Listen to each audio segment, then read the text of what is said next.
Edgar Allan Poe. Hop Frog.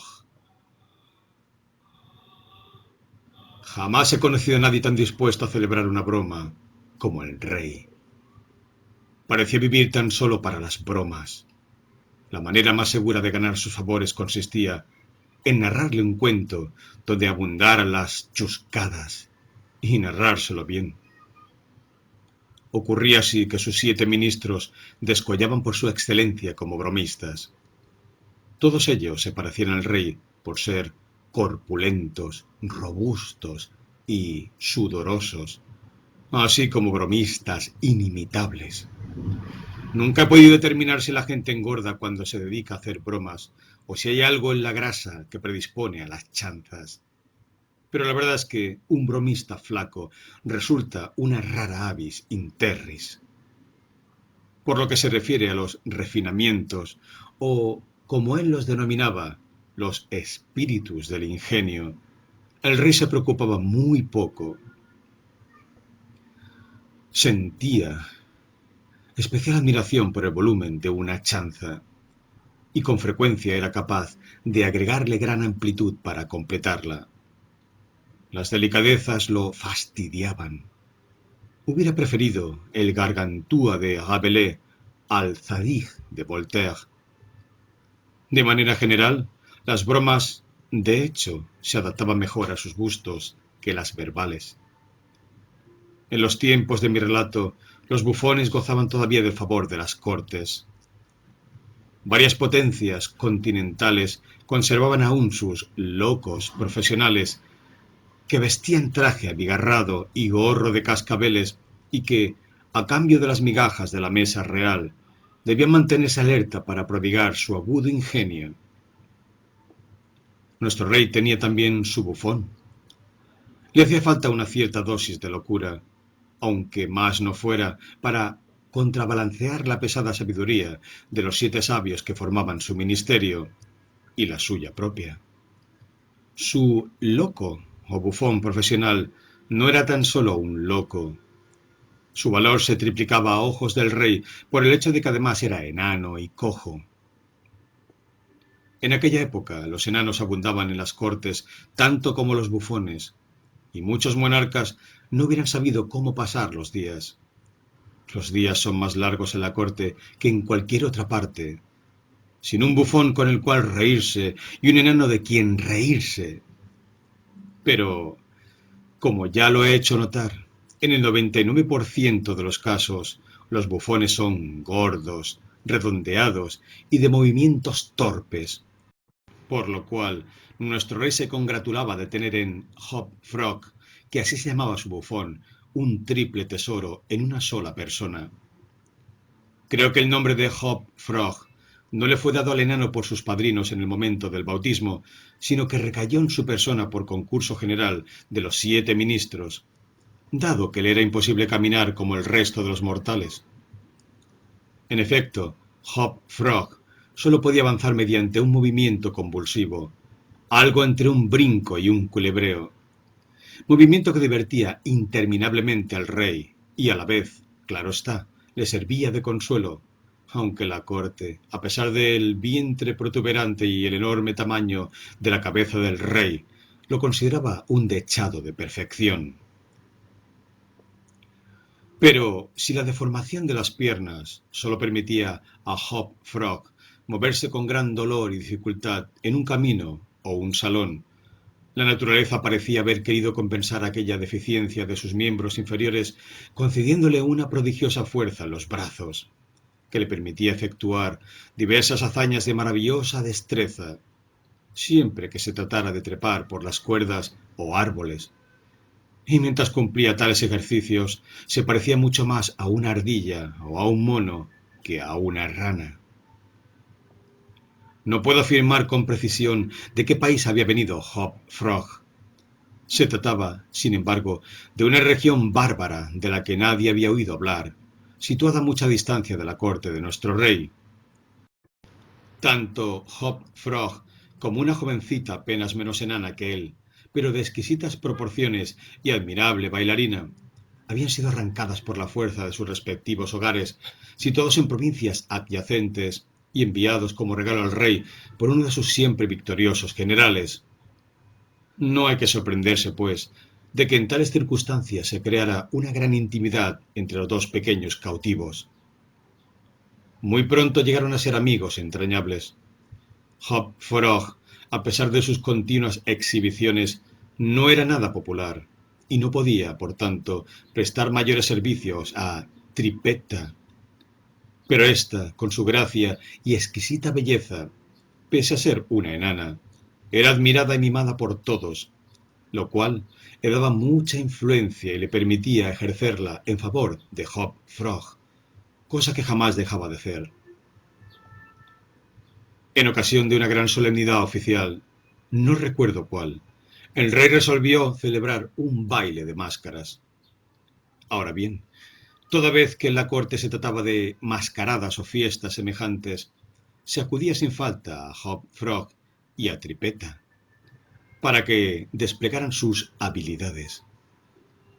Hop Frog, sobre todo, tenía tanta inventiva para montar espectáculos, sugerir nuevos personajes y preparar máscaras para los bailes de disfraz, que se hubiera dicho que nada podía hacerse sin su asistencia. Llegó la noche de la gran fiesta. Bajo la dirección de Tripetta, habíase preparado un resplandeciente salón, ornándolo con todo aquello que pudiera agregar eclat a una mascarada. La corte ardía con la fiebre de la expectativa. Por lo que respecta a los trajes y los personajes a representar, es de imaginarse que cada uno se había aprontado convenientemente. Lo sabía que desde semanas antes preparaban sus roles, y nadie mostraba la menor señal de indecisión, salvo el rey y sus 7 ministros. Me es imposible explicar por qué precisamente ellos vacilaban, salvo que lo hicieran con ánimo de broma. Lo más probable es que, dada su gordura, les resultaba difícil decidirse. A todo esto el tiempo transcurría. Entonces, como postrer recurso, mandaron llamar a Tripetta y a Hop Frog. Cuando los dos pequeños amigos obedecieron al llamado del rey, lo encontraron bebiendo vino con los 7 miembros de su consejo. El monarca, sin embargo, parecía de muy mal humor. No ignoraba que a Hop Frog le desagradaba el vino, pues producía en el pobre lisiado una especie de locura, y la locura no es una sensación agradable. Pero el rey amaba sus bromas, y le pareció divertido obligar a Hop Frog a beber, y como él decía, a estar alegre. «Ven aquí, Hop Frog», mandó, cuando el bufón y su amiga entraron en la sala. «Bébete esta copa a la salud de tus amigos ausentes». Hop Frog suspiró. «Y veamos si eres capaz de inventar algo. Necesitamos personajes. ¡Personajes! ¿Entiendes? Algo fuera de lo común. Algo raro. Estamos cansados de hacer siempre lo mismo. Ven, bebe. El vino te avivará el ingenio». Como de costumbre, Hop Frog trató de contestar con una chanza a las palabras del rey, pero sus esfuerzos fueron inútiles. Sucedió que aquel día era el cumpleaños del pobre enano, y la orden de beber a la salud de sus amigos ausentes hizo acudir las lágrimas a sus ojos. Grandes y amargas gotas cayeron en la copa mientras la tomaba, humildemente, de manos del tirano. ¡Ja, ja, ja, ja!, rió éste con todas sus fuerzas. «Ved lo que puede un vaso de buen vino. Si ya le brillan los ojos, pobre infeliz». Sus grandes ojos fulguraban en vez de brillar, pues el efecto del vino en su excitable cerebro era tan potente como instantáneo. Dejando la copa a la mesa, con un movimiento nervioso, Hop Frog contempló a sus amos con una mirada casi insana. Todos ellos parecían divertirse muchísimo con la broma del rey. «Y ahora, ocupémonos de cosas serias», dijo el primer ministro, que era un hombre muy gordo. Sí, aprobó el rey. Ven aquí, Hop Frog, y ayúdanos. Personajes, querido muchacho, personajes es lo que necesitamos. ¡Ja, ja, ja, ja! Y como sus palabras pretendían ser una nueva chanza, los 7 las celebraron a coro. También rió Hop Frog, aunque débilmente, y como si estuviera distraído. ¡Vamos! ¡Vamos! Dijo impaciente el rey. ¿No tienes nada que sugerirnos? Estoy tratando de pensar algo nuevo, repuso vagamente el enano, a quien el vino había confundido por completo. ¡Tratando! Gritó furioso el tirano. ¿Qué quieres decir con eso? Ah, ya entiendo.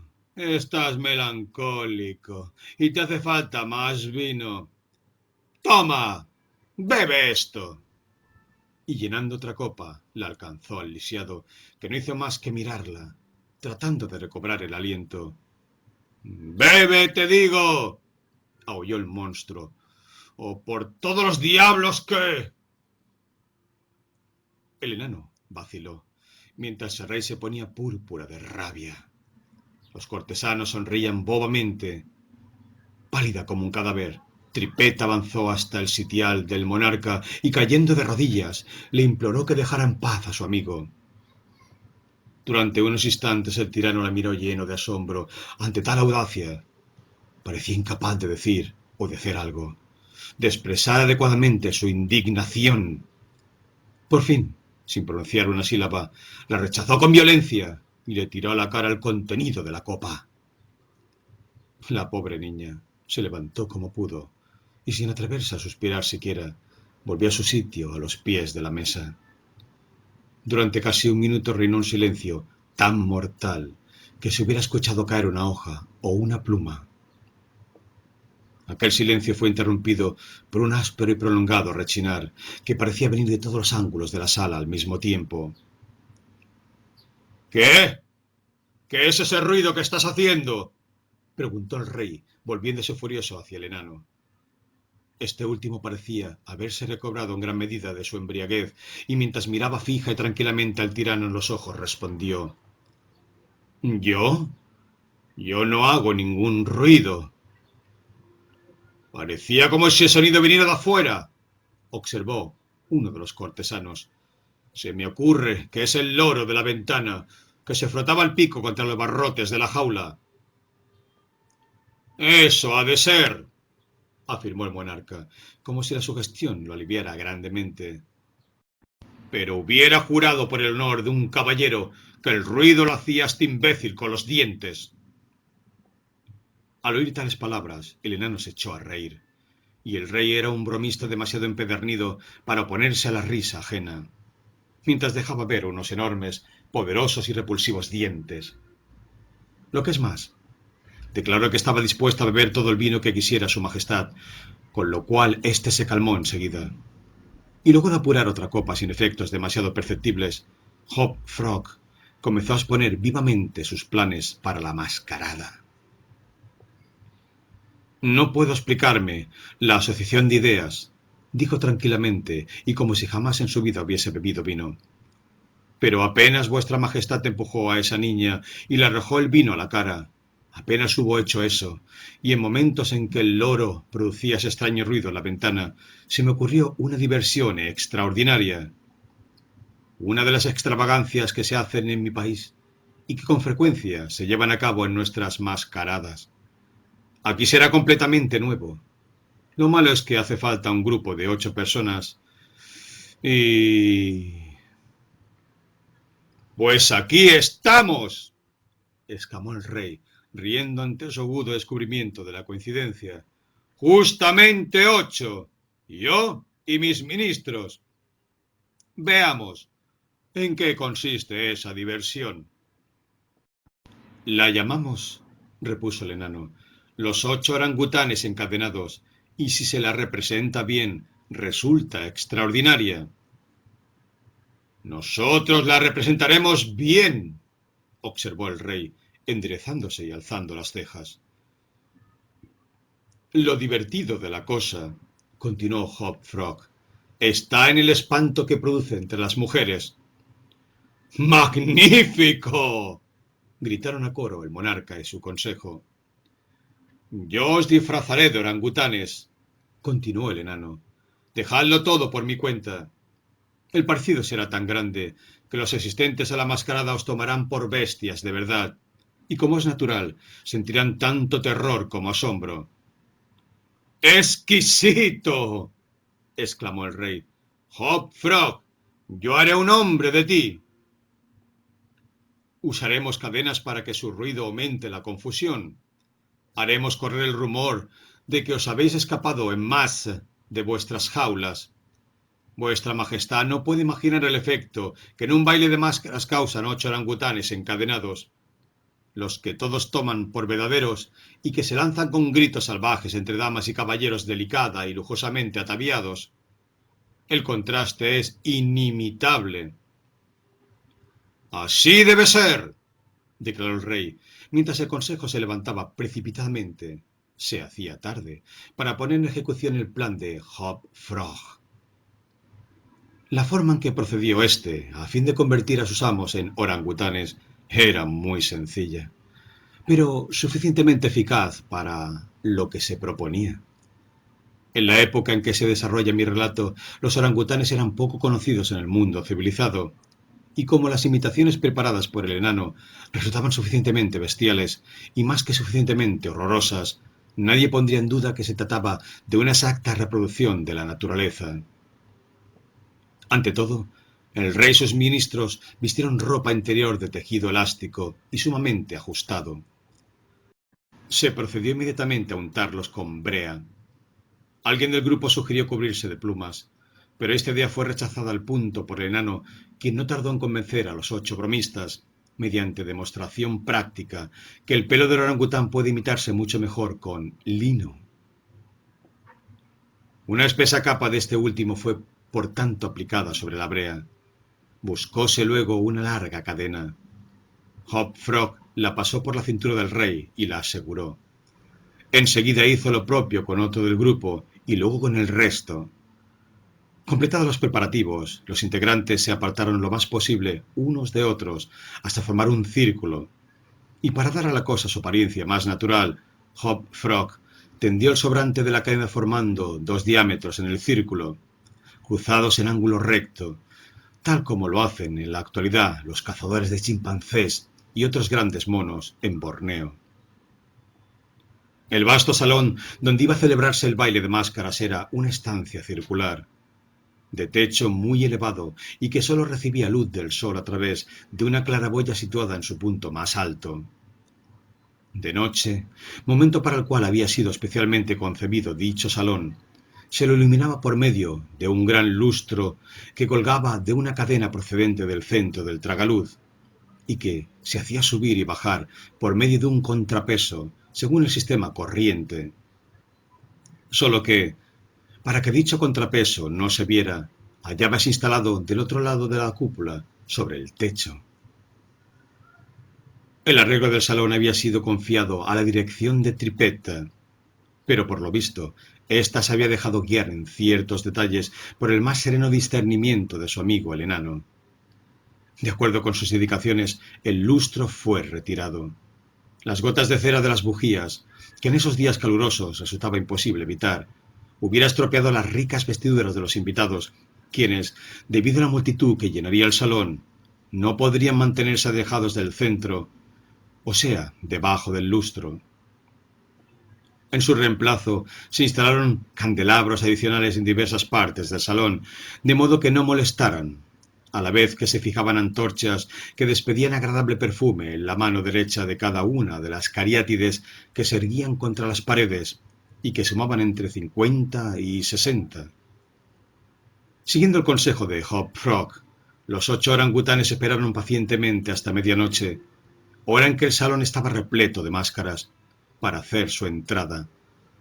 Tan pronto se hubo apagado la última campanada del reloj, precipitáronse, o mejor, rodaron juntos, ya que la cadena que trababa sus movimientos, hacía caer a la mayoría y trastabillar a todos mientras entraban en el salón. El revuelo producido en la asistencia fue prodigioso y llenó de júbilo el corazón del rey. Tal como se había anticipado, no pocos invitados creyeron que aquellas criaturas de feroz aspecto eran, si no orangutanes, por lo menos verdaderas bestias de alguna otra especie. Muchas damas se desmayaron de terror, y si el rey no hubiera tenido la precaución de prohibir toda aportación de armas en la sala, la alegre banda no habría tardado en expiar sangrientamente su extravagancia. A falta de medios de defensa, prodújese una carrera general hacia las puertas. Pero el rey había ordenado que fueran cerradas inmediatamente después de su entrada, y siguiendo una sugestión del enano, las llaves le habían sido confiadas a él. Mientras el tumulto llegaba a su apogeo y cada máscara se ocupaba tan solo de su seguridad personal, pues ahora había verdadero peligro a causa del apretujamiento de la excitada multitud. Hubiera podido advertirse que la cadena de la cual colgaba habitualmente el lustro y que había sido remontada al prescindirse de aquel, descendía gradualmente hasta que el gancho de su extremidad quedó a unos 3 pies del suelo. Poco después el rey y sus 7 amigos, que habían recorrido haciendo eses todo el salón, terminaron por encontrarse en su centro, como es natural, en contacto con la cadena. Mientras se hallaban allí, el enano, que no se apartaba de ellos y los incitaba a continuar la broma, se apoderó de la cadena de los orangutanes en el punto de intersección de los 2 diámetros que cruzaban el círculo en ángulo recto. Con la rapidez del rayo insertó allí el gancho del cual colgaba antes el lustro. En un instante, y por obra de una intervención desconocida, la cadena del lustro subió lo bastante para dejar el gancho fuera del alcance de toda mano y, como consecuencia inevitable, arrastró a los orangutanes unos contra otros y cara a cara.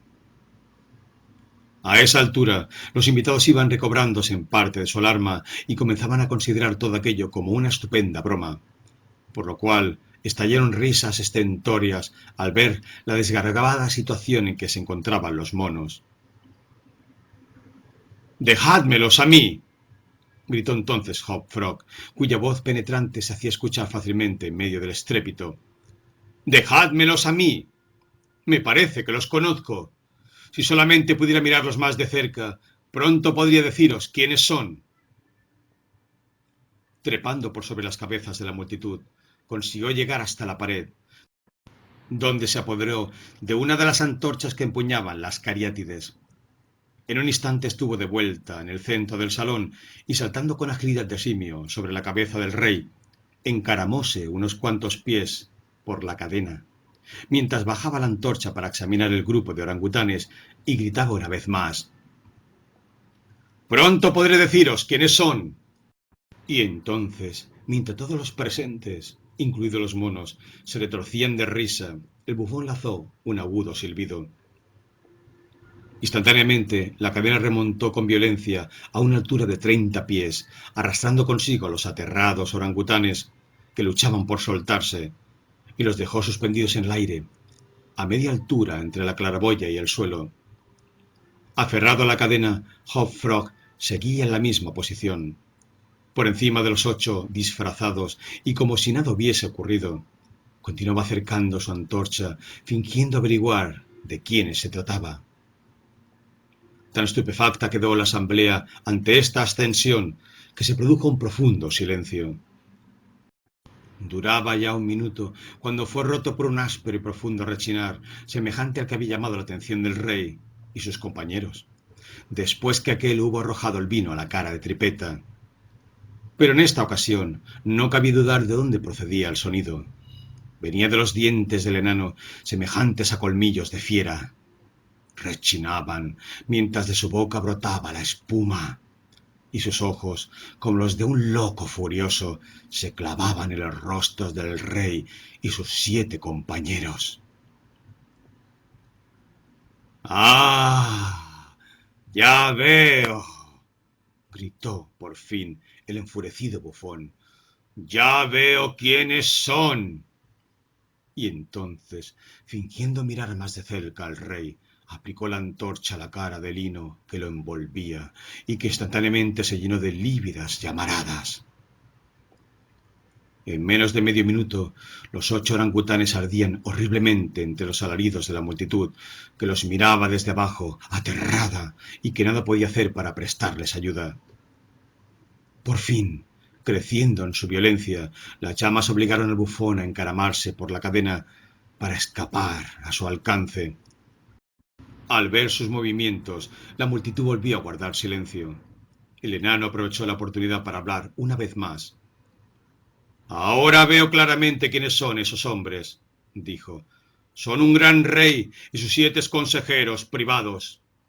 Un rey que no tiene escrúpulos en golpear a una niña indefensa y sus 7 consejeros que consienten ese ultraje. En cuanto a mí, no soy nada más que Hop Frog, el bufón, y esta es mi última bufonada. A causa de la alta combustibilidad del vino y la brea, la obra de venganza quedó cumplida apenas el enano hubo terminado de pronunciar estas palabras.